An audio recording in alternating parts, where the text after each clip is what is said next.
Press meet current లేకుండా అదే ఏమో వాంటెడ్గా చూసిన పార్టీ ఆఫీస్లో అదే అట్లే ఉన్నట్టుంది అట్లే ఉన్నట్టుంది.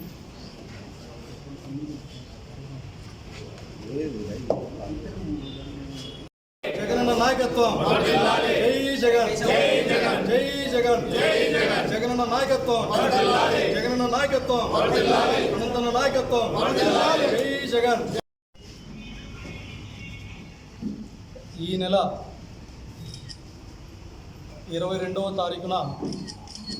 అనంతపురం శాసనసభ్యుడిగా అనంత వెంకటరామరెడ్డి గారు, అదేవిధంగా 24వ తారీఖున అనంతపురం పార్లమెంటు సభ్యుడిగా మాలగుండ్ల శంకరనారాయణ గారు, మరియు వివిధ తారీఖుల్లో ఉమ్మడి జిల్లాల్లో వైఎస్ఆర్ కాంగ్రెస్ పార్టీ ఎమ్మెల్యే అభ్యర్థులు మరియు ఎంపీ అభ్యర్థులు వేయబోయేటటువంటి నామినేషన్ కార్యక్రమానికి పెద్ద ఎత్తున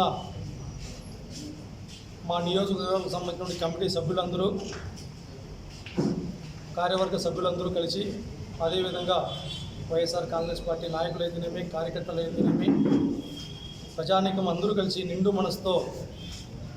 ఎమ్మెల్యే అభ్యర్థులను, ఎంపీ అభ్యర్థులను ఆశీర్వదించి పెద్ద ఎత్తున విజయవంతం చేయాల్సిందిగా విజ్ఞప్తి చేస్తా ఉన్నాం. ముఖ్యంగా గడిచినటువంటి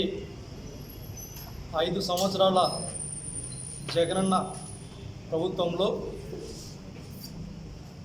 ఈ నియోజకవర్గంలో అనంత వెంకటరామరెడ్డి గారి నాయకత్వంలో జరిగినటువంటి మంచిని ఒకసారి మనమందరం ఆలోచిస్తే, ప్రభుత్వం ఏర్పడినటువంటి మొదటి 2 సంవత్సరాల కాలం పాటు కరోనా సమయంలో ఆ రోజుల్లో పెద్ద ఎత్తున ప్రజానీకం అందరూ కనుక ఇళ్లలో నుంచి బయటికి రాలేనటువంటి పరిస్థితులు, ప్రాణభయంతో కనీసం పేదవారికి తినడానికి తిండి కూడా బయటికి రాలేనటువంటి పరిస్థితుల్లో ఒక నాయకుడిగా కాకుండా ఒక సేవకుడిగా నేను ఉన్నాను అంటూ కరోనా వార్డులలో తిరిగి మొట్టమొదటిగా ప్రజలకు ధైర్యాన్ని ఇచ్చి, ఒక భరోసానిచ్చి, అధికారులు డాక్టర్లతో సమన్వయం చేసుకుంటూ కరోనా పైన యుద్ధం చేసినటువంటి పరిస్థితి అనంత వెంకటరామరెడ్డి గారి. అదే కాదు, మొన్నటికి మొన్న మనం అందరం చూసాం, వరదలు వచ్చినటువంటి ప్రాంతాలలో దాదాపు 4 రోజుల పాటు ఎక్కడైతే బాధిత ప్రాంతాలు ఉంటాయో అటువంటి ప్రాంతాల దగ్గరనే కూర్చొని అధికారులను సమన్వయం చేసుకొని వరదల వల్ల ఎటువంటి నష్టం మౌలిక సదుపాయాలు కల్పించి ప్రజలకు అండగా ఉన్నటువంటి పరిస్థితులు చూశాం. ఒక పక్క రోడ్ల నిర్మాణంలో కావచ్చు,